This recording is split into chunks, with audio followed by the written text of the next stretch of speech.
आता शेतकऱ्यांच्या दृष्टीने अतिशय महत्त्वाची बातमी. जुलै महिन्याच्या दुसऱ्या आठवड्यापासून पात्र शेतकऱ्यांच्या खात्यांमध्ये कर्जमुक्तीची रक्कम जमा व्हायला सुरुवात होणार आहे. या निर्णयामुळे खरीप हंगामाच्या पार्श्वभूमीवर लाखो शेतकरी कुटुंबांना खूप मोठा दिलासा मिळणार. राज्यातील शेतकऱ्यांसाठी आज दिवसभराचे काही मिनिटांपूर्वीच अत्यंत महत्त्वपूर्ण निर्णय आलेले आहे, त्यामुळे व्हिडिओला शेवटपर्यंत बघा. डीबीटीमधील चोरवाटेचा एसईओकडून सर्रास वापर केला जातोय. निविष्ठा पुरवठ्यामध्ये डीबीटीला वळसा घालण्यासाठी शक्कल लढवली जात आहे. पुढील पंधरवाड्यामध्ये कमी पावसाची शक्यता वर्तवली जाते. कापूस, सोयाबीन, मका पिकांच्या पेरणीचा वेग मंदवण्याची चिन्ह दिसून येत आहे.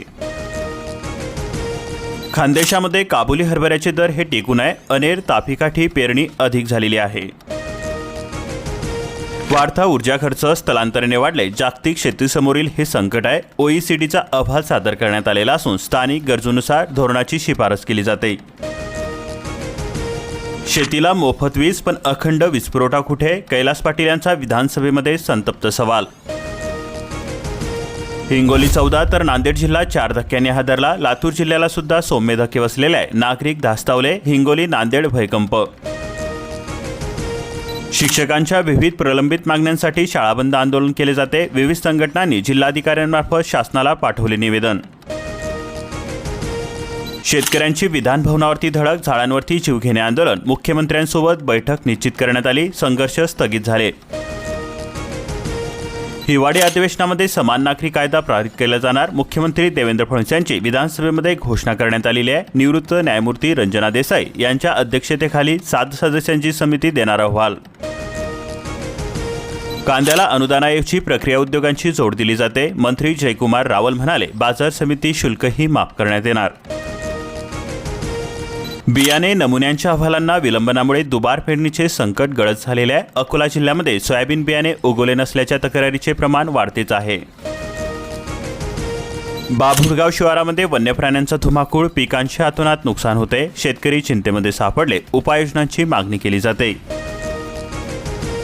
दही गावामध्ये निकृष्ट सोयाबीन बियाण्यांचा फटका बसतोय. अत्यल्प उगवून शेतकरी संकटामध्ये सापडलेले आहे. दुबार पेरणीचे संकट गडद असून कृषी विभागाकडून पाहणी केली जाते. बदलत्या हवामानाचा संत्रा बागांना फटका बसत असून मृगबहर घटण्याची शक्यता वर्तवली जाते. फळधारणा चांगली व्हावी याकरता कीटकनाशक फवारणीवरती भर दिली जाते. वाढत्या खर्चांमुळे संत्रा उत्पादक चिंतेमध्ये सापडलेले आहे. सूक्ष्म सिंचनासाठी SC/ST शेतकऱ्यांना 90% मिळणार अनुदान. जून अखेरपर्यंत अर्ज करण्याचे आवाहन केले जाते.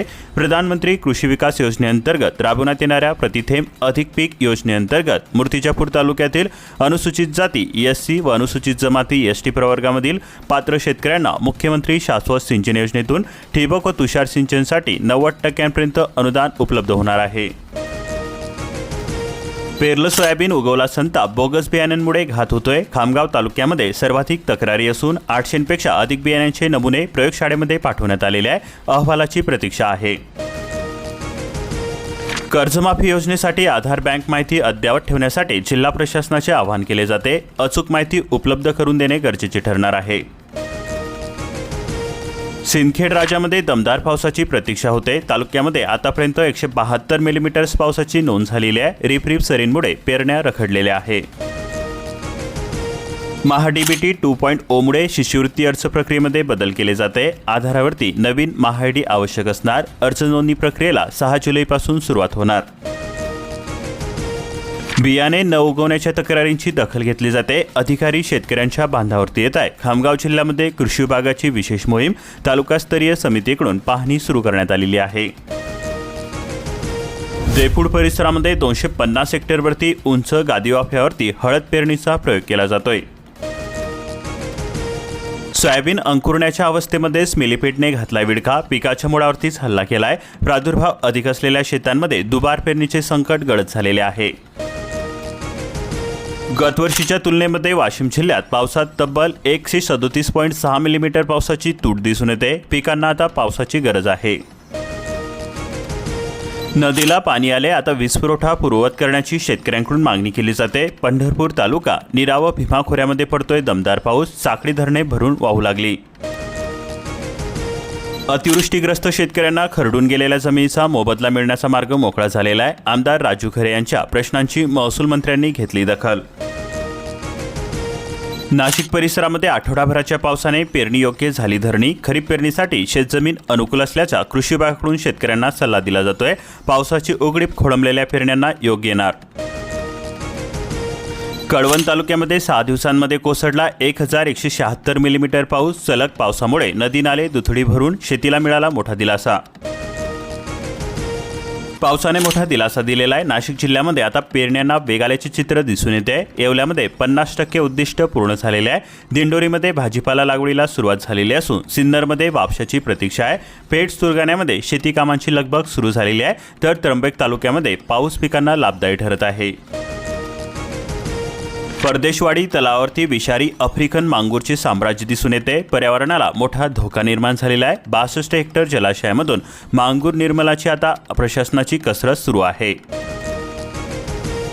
नरसी नामदेव परिसरामध्ये वन्य प्राण्यांचा उपद्रव दिसून येते. कोवड्या पिकांचे मोठे नुकसान होते. पारंपरिक उपाय करून केला जातोय बंदोबस्त. वन विभागाच्या उपायांकडे लक्ष दिले जाते. मिशन सुधार मोहिमेमध्ये सखोल पडताळणी केली जाते. 7,974 रेशन कार्ड धारकांना दणका बसतोय. 3 तालुक्यातील हे चित्र असून पॅन कार्ड, बँक खाते, आयकर विभागाच्या माहितीवरून कारवाई केली जाते. लाभार्थ्यांकडून होणार वसुली. नांदेड जिल्ह्यामध्ये 2 लाख शेतकऱ्यांना मिळणार कर्जमाफी. जिल्हा बँकेच्या कर्जदारांचा यामध्ये समावेश आहे. 2,222 कोटींची कर्जमाफीची माहिती केली शासकीय पोर्टलवरती अपलोड. भूम परिसरामध्ये खरीप पेरण्यांना वेग आलेला असून सोयाबीनलाच अधिक पसंती मिळते. संत पावसामुळे पेरणीचे नियोजन कोलमडलेले आहे. सेलू तालुक्यामध्ये खरीपाचा हंगाम धोक्यामध्ये सापडलेला आहे. दुबार पेरणीवरती सावट दिसून येते. अल्प पावसाने 74% पेरण्या शेतकरी हवालदिल झालेले असून लाखो रुपयांचे बियाणे वाया जाण्याची भीती व्यक्त होते. रोह्यो मजुरीवाढीचा निर्णय घेतला जातोय. दिलासा म्हणावा की दिखावा. केवळ 5 रुपयांची नाममात्र वाढ. वाढत्या महागाईच्या पार्श्वभूमीवरती मजुरांमध्ये नाराजी व्यक्त होते. वरुणराजा रुसला. धान उत्पादक ब्रह्मपुरी तालुका अजून सुद्धा कोरडा ठाक आहे. तलावांमध्ये नाही थेंबर पाणी. धानाचे पर्हे करपलेले असून शेतकऱ्यांवरती दुबार पेरणीचे संकट गळत झालेले आहे. खतांच्या दरवाढीचा धान उत्पादकांना मोठा झटका बसतोय. शेतकऱ्यांचा संताप व्यक्त होतोय. एका पोत्यामागे तब्बल 700 रुपयांची झाली दरवाढ. दमदार पावसाने गोंदिया जिल्ह्यामध्ये 25% रोवण्या पूर्ण झालेल्या असून 16,800 हेक्टरवरती नर्सरी बळीराच्या जोमाने लागलाय कामाला. धान उत्पादक शेतकरी बोनसच्या प्रतीक्षेमध्ये आहे. वाढत्या उत्पादन खर्चामुळे राज्यातील धान उत्पादक शेतकरी आर्थिक अडचणीमध्ये सापडलेले असून धान बोनसबाबत शासनाच्या निर्णयाकडे त्यांचे लक्ष लागलेले आहे. मागील काही वर्षांपासून प्रति हेक्टर 20,000 रुपयांचा बोनस मिळत होता. उमरेड तालुक्यामध्ये आता जेमतेम पेरणीयोग्य झालाय पाऊस. कसेबसे उमललेल्या इवल्या रोपांना हवे निसर्गाची साथ. दुबार पेरणीचे संकट हे कायम आहे. दारवाडमध्ये एकरभर केळीची बाग जमीनदोस्त झालेली असून चक्रेश्वरवाडीमधील शाळांच्या वर्गांचे पत्रे उचकटलेले आहे. वाऱ्यासह जोरांचा पाऊस झाला. केळी मालकाचे 14 लाख रुपयांचे नुकसान झाले. अंगणवाडीच्या बायोगॅसवरती स्वच्छतागृहांची भिंत कोसळलेली आहे. ग्राहकांना धास्ती. स्मार्ट मीटरमुळे जादा भार पडतोय. महावितरणाचा दावा केला जातोय वीज बिल अचूक येणार. कोल्हापूर जिल्ह्यामध्ये 75% ग्राहकांनी नवीन मीटर बसवली. वीज वापरावरती नियंत्रण ठेवले. सुलभ होते असल्याचे म्हणणे आहे. अंत्योदयमधून सरसकट 35 किलो धान्य बंद होणार. मानसी 7 किलो धान्याचा निर्णय घेतला जातोय. पुरोगामी परिषदेचा आंदोलनाचा इशारा दिला जातोय. गिरणा धरणामध्ये पाण्याची जोरदार आवक झालेली असून जलसाठा हा 35% आहे. एकाच दिवसांमध्ये 8% वाढ झालेली आहे. नाशिक जिल्ह्यामध्ये झालेल्या पावसाचा सुखद परिणाम. श्रावणाच्या चाहुलीने केळीला सोन्याचा भाव आलेला आहे. 2,500 ते 3,200 रुपयांपर्यंत दर मिळतोय. मागणी असून सुद्धा मालाची टंचाई भासत आहे. नंदुरबार जिल्ह्यामध्ये 3 लाखांपैकी झाल्या अवघ्या 40,000 हेक्टरवरती पेरण्या. वरुणराजावरती विश्वास ठेवून पेरण्या तर सुरू केल्या आता शेतकऱ्यांच्या पावसासाठी साकडे. अतिवृष्टीमुळे अलिबाग तालुक्यामध्ये 320 हेक्टर भात पेरण्या पाण्याखाली गेलेल्या आहे. राब पाण्याखाली गेल्याने कुजलेले असून फळबागांना सुद्धा याचा फटका बसलेला आहे. पुराच्या तडाख्यामध्ये भातशेतीचे मोठे नुकसान झालेले असून भाताची रोपे कुजलेली आहे. महाड तालुक्यातील शेतकरी हवालदिल झालेले आहे.